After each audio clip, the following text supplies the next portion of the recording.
the situation where there are only a small number of tobacco users left in the world.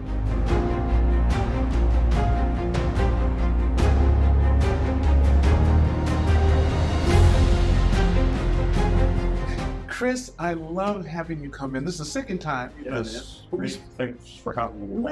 Really. And when we talked last night, your topic was so interesting to me because I'd never heard of anyone really going after it the way that you are. So let's get right into it. You're interested in trying to make sure there's a ban worldwide on tobacco consumption. Is that what am I correct with that? I wouldn't say a ban. Okay. Yeah, Well, let's clarify, first of all, those of you that have not watched Christopher's first podcast, you need to find out that he's actually a lawyer that's been practicing in Japan for a long time. He's a U.S. attorney. You now have this epiphany. When did it start? It started when? Well, I would say it started back about 2015. And then what I forgot to tell you about last night is there were two Japanese people who greatly encouraged me. One was Dr. Yumiko Mochizuki. So she's considered to be, she's called like the mother of tobacco control in Japan. Okay. And then also another woman working with the World Health Organization, Mina Kashiwabara. So they greatly encouraged me what I was doing, which is my main contribution so far, I think, has been having a Facebook and a LinkedIn and a little bit also on Twitter. So it's the first kind of widespread tobacco control that I think most people don't understand that term. They think more like anti-smoking or anti-tobacco or that kind of thing. And you're not anti-tobacco, you're not anti-smoking? We have to be careful in the wording of it because the focus is the industry, the tobacco industry. It's another kind of problem in Japan, which is there are many groups which focus on smokers, like they won't let smokers join their group. I don't have any problem with smokers joining their group. I don't care what people do in their personal life. What I care about is the policies that they support. Okay, now explain that.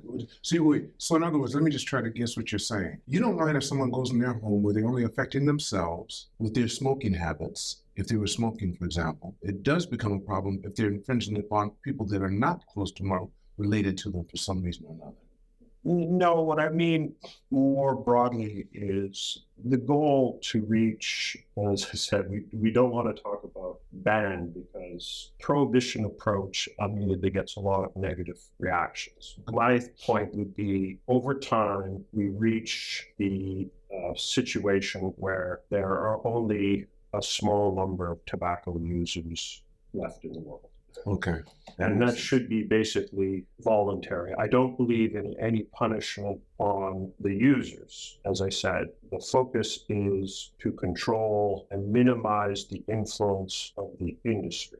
My viewpoint, and I think the viewpoint of most people in tobacco control, would be that the smokers are a victim. They're probably the most direct victim because they're taking this lethal, highly addictive drug. What's usually not discussed in this by the tobacco industry is that by far and away, even in Japan, most smokers regret having started up smoking. Most tobacco users regret having started it. Okay, but what happens, I'm just guessing, is that they have such a visceral response to trying to stop, that they need to continue again. It's so addictive. Yeah, more and more is being learned about the effects of nicotine on the brain. But it's considered basically that now that it alters the brain chemistry such that it's very difficult for the tobacco user, the nicotine user, to quit. It's probably one of the most addictive drugs known to man. But Chris, I'm still trying to figure out why you were so adamant. The two women, encouraged you to do it, but why did you decide to take this on? Well, once you realize the outsized size of the impact. So if we look now in developing countries, essentially, health policy has changed from the prevention of communicable diseases. So, for example, we had the COVID outbreak.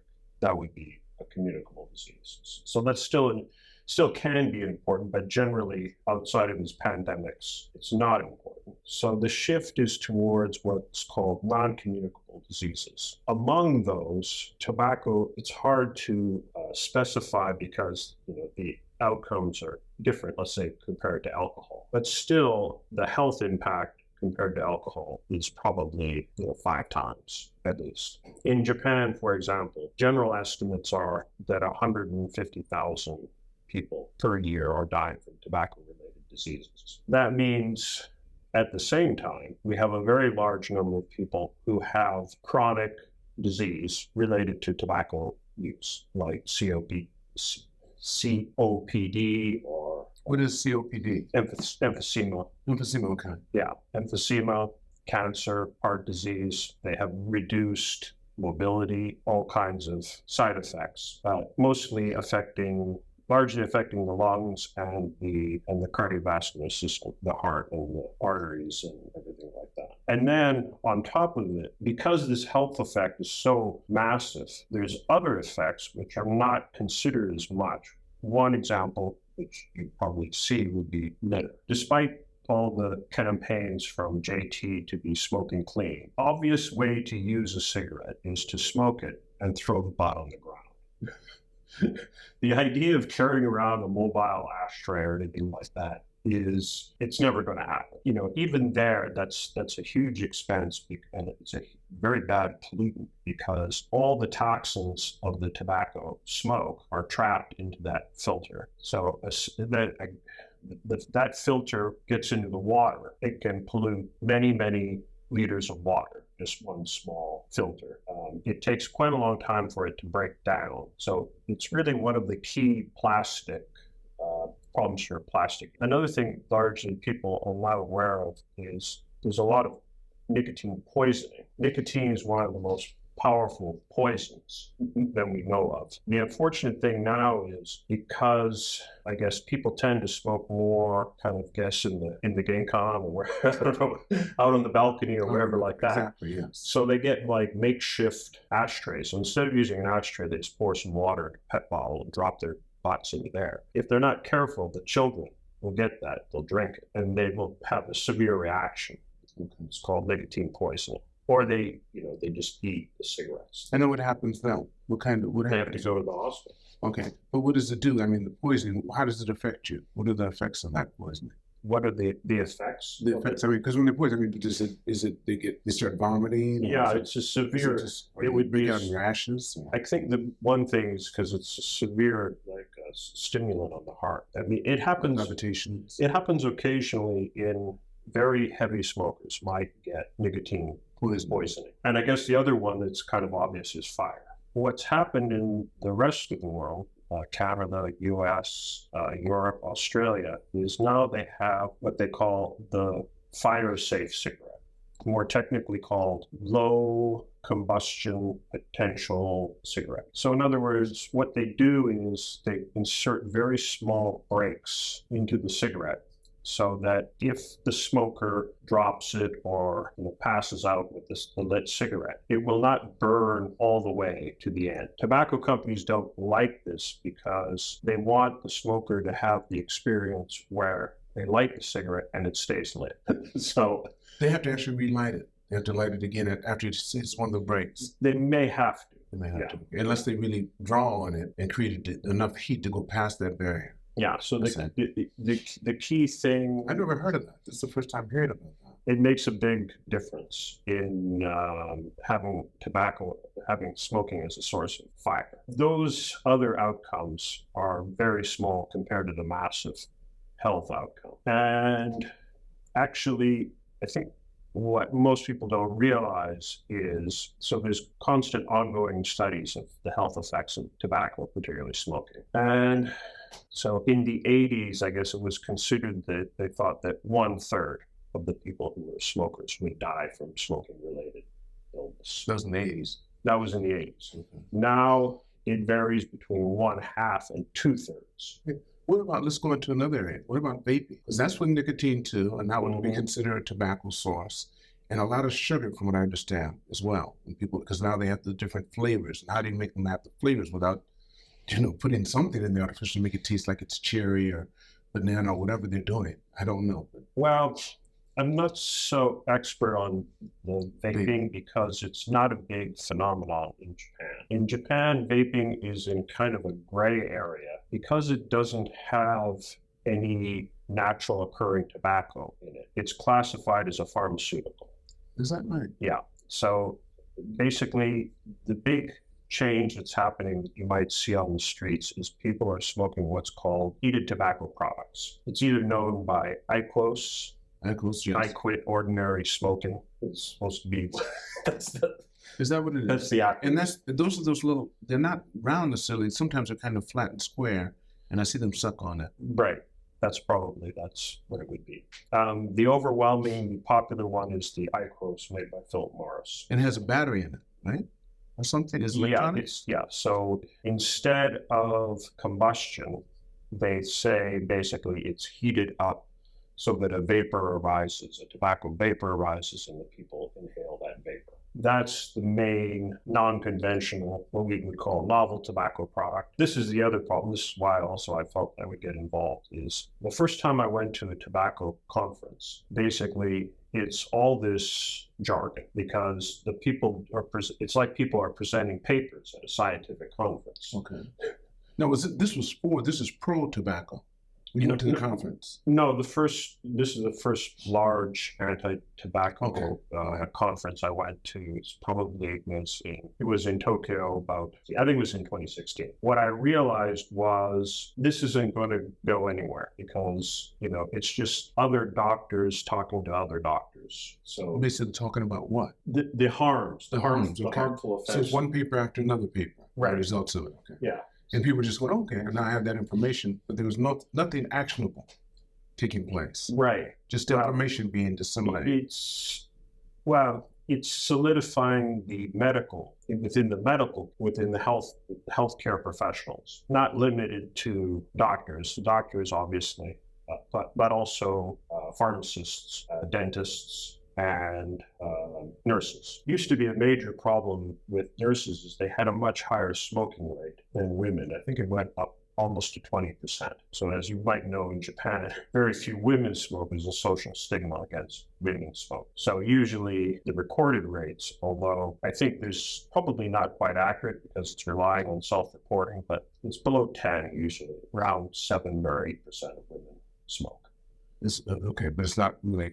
It can't be that accurate because... Yeah, that was much higher, though, with nurses. Within the last while, it's been reduced to the normal rate. So within the medical community, there is solid support for pursuing tobacco control policies. And the first one that was actively pursued was secondhand smoke protection. I think there's widespread support for secondhand smoke protection because maybe you consider that smoking was a choice. I wouldn't really go with that kind of analogy because one thing that's ignoring is the tobacco industry is also making a choice.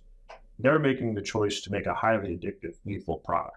Okay. That's the choice I don't like. I believe in freedom, but I don't believe in that kind of freedom. People pushing something they know isn't good for you. Yes, they know it's harmful. It's harmful, right? And unlike any other consumer product, there's no safe way to consume tobacco. It's going to be harmful to you. One initiative that was actually implemented, secondhand smoke. Yes. Right?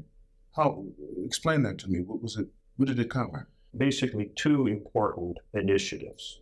One is within Tokyo. There's a lawyer, Koki Okamoto, who is very involved in tobacco control. And he joined the Tomin First Party, and he ran in the Tomin First Party. So he became an assembly member. He's one of the few politicians that has a solid support for tobacco control. This is another problem faced in Japan, which is many politicians, particularly within the LDP, they receive support from the tobacco industry. They oppose any and all tobacco laws, but it's also important to remember that the tobacco industry has a very nuanced strategy. So their strategy is defeat, delay, weaken. And we could see this particularly in Tokyo because before Koike, many of the governors proposed, well, Tokyo is an international city. This is the international standard, and we should go with it. And then they just abandoned it.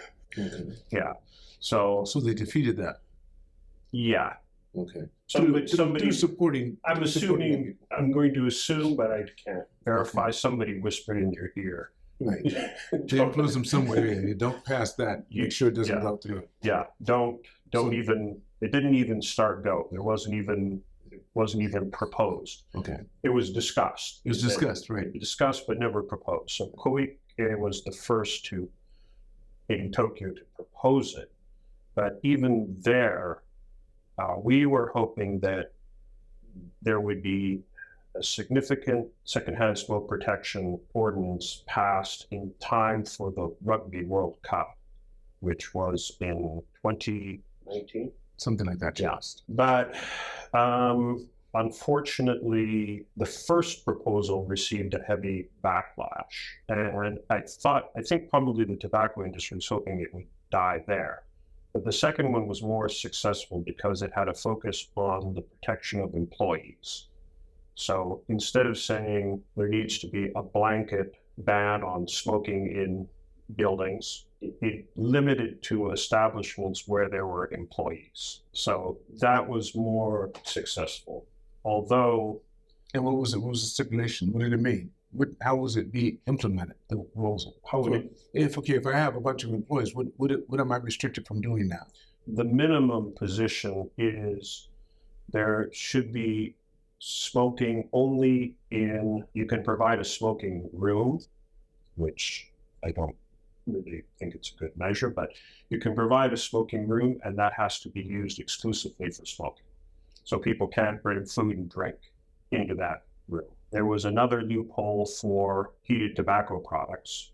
So heated tobacco products are allowed to be treated in the old way, which is you have a heated tobacco product section, and that's kind of treated like the old smoking section. So that's the practical. I was in contact with the head of the Skylark, one of the executives for Skylark. As a restaurant chain. And he told me, particularly, I found that part to be very outrageous. The fact that children would be exposed to secondhand smoke. I think if you consider from the values of the Japanese people, they are claiming to value children, and yet they're going to allow them to be exposed to secondhand smoke. Children have no choice. Let's say even if you believe in this choice idea, children don't have a choice. And I think given the information we have on the health effects of secondhand smoke, that particularly the children that have it are going to, in many cases, develop lifelong lung issues.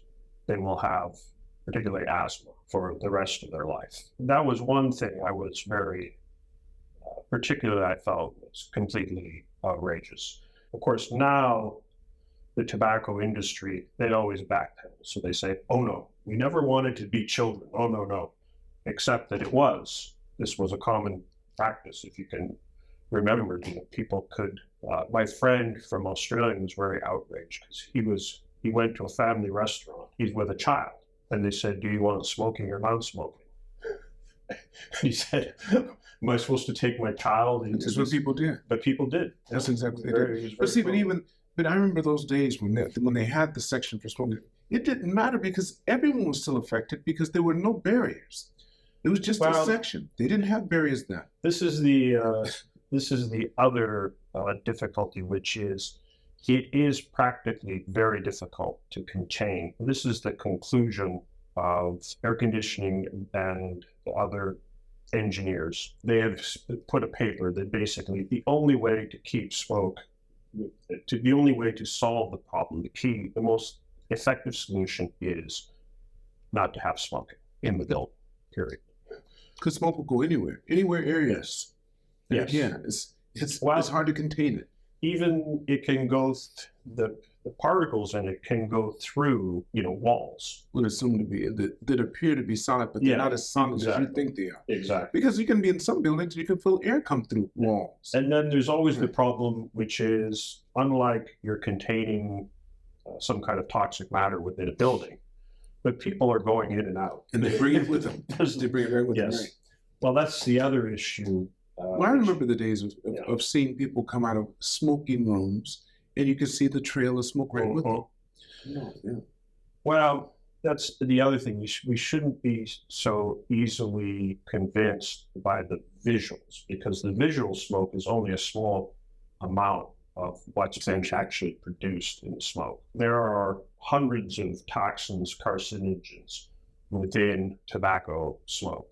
That aren't visible. Yes, including radiation, small amounts of radiation. Well, we're getting that anyway, aren't we? Through the sunlight and everything else. I mean, we can't avoid that. We can't avoid that, I don't think. That's why there's so much skin cancer all over the place. To an extent that we don't need to really kind of add to it. I guess the other area that there's so much to kind of unpack, but the other point which I felt I had a unique access to is to expose the work of Japan Tobacco. Japan Tobacco is now the third largest publicly traded tobacco company.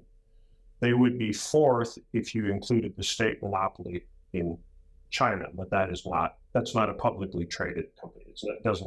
You can't buy shares in it. It's just, and it's mostly contained within China. But Japan Tobacco is a huge multinational tobacco company with its JTI's headquarters are in Geneva, and that it's very dominated by the Japanese management. And under the act to create Japan Tobacco, which was previously a state monopoly, currently the Ministry of Finance is supposed to hold at least 1/3 the shares in that. So they are the controlling group. But it is publicly traded.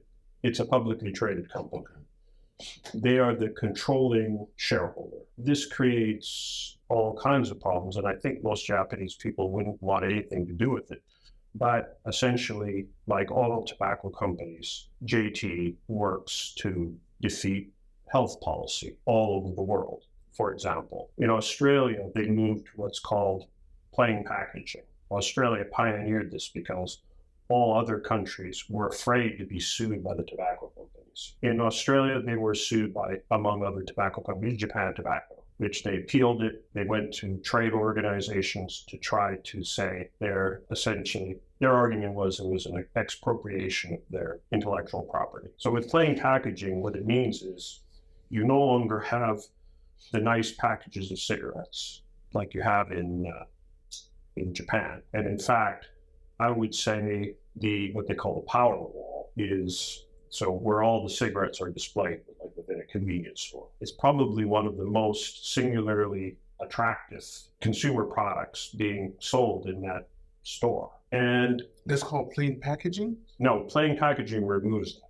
So when you have plain packaging, there's no brand markings. There's only the name of the brand. And plus, there's a very large explanation of the health issues related to smoking in a visual form. Some of it's quite shocking. Okay, what's the purpose? Just so that you can't find them directly? I don't understand. Oh, well, the purpose is, one, to remove any attractiveness left. Austria passed this law, so they had to go to plain packaging. Yes, okay, which they don't really want to do. No, not at all. All right. Not at all. So is Austria the only place in the world where they have this law? No, now there's about 10 countries which have passed this, including Canada. Canada went an extra measure now, and now they have a warning on each individual cigarette. Printed on each cigarette? Yeah. Obviously, it's kind of abbreviated. It'd be something like smoking kills or something. Right, it's something like that. Because the key problem to end the tobacco epidemic is to stop youth. Well, part of it, of course, we have to have the current smokers quit. But since that's very difficult, in the long term, the most important thing is that youth do not start smoking. They don't start using nicotine products. What they found in Canada is most people start by getting a cigarette from somebody. They don't go out and buy a pack, because, of course, in Canada, it costs you like 1,500 yen, maybe 2,000 yen to buy a pack of cigarettes. That's expensive? Yeah. Okay. Yeah, versus about 600 yen. And I should also mention somebody else who's making an initiative, which is my friend in Ibaraki, John Hayes, who is a naturalized Japanese citizen. And he is currently become an assembly person in the Ibaraki prefectural assembly. So he's also part of this movement. He has proposed to have a ban on all in-store advertising of tobacco. This is the last refuge for tobacco to promote their products. We are in a very strange situation here in Japan, where the advertising and marketing of tobacco is left to an industry organization, the Tobacco Institute of Japan. Their rules govern how tobacco can be advertised and marketed, voluntary rules of the industry itself. This is not uncommon in Japan, but in this case, because we know that ultimately, through the litigation in the United States, so there is online, if you want to check it out, there's the tobacco documents. So we know what the tobacco companies really think. Okay. Well, Chris, wrapping this up, if someone wants to get in contact with you to be more involved and to find out more about this issue, how do they go about doing so? Or to get involved with the organization that is it an organization? Well, or what is it? There are many organizations opposing tobacco. But which one are you involved in? I tend to work mostly with the Medical Dental Association for Tobacco Control. Now, are you doing this voluntarily, or do they actually pay you to be involved? I gave a speech, and they gave me a very small honorarium. It's voluntary. Voluntary. Yes. The other group is the Japan Society for Tobacco Control. It's another major group involved. Internationally, there's the group called ASH, Action on Smoking and Health. So there's many groups. I would also give a shout out to Mike Bloomberg. Why is that? Why would you do Mike that? Bloomberg generously donated a very large amount of money for the promotion of tobacco control internationally. And what's a very large amount of money? Hundreds of millions of dollars. Well, Chris, on that note, I want to thank you for coming in here today to talk about this very important issue. And we should follow up on this and see where we're going. Let's maybe about a year from now. It could be faster than that. If something really, really prominent comes up, let's say within the next 6 months or so. All right? I hope so. I want to thank you so much. Thank you, Lance. I want to thank all of you for watching or listening to this podcast. And never forget, it's all unknown, so continue to reach for the stars. Because you're too blessed to be stressed.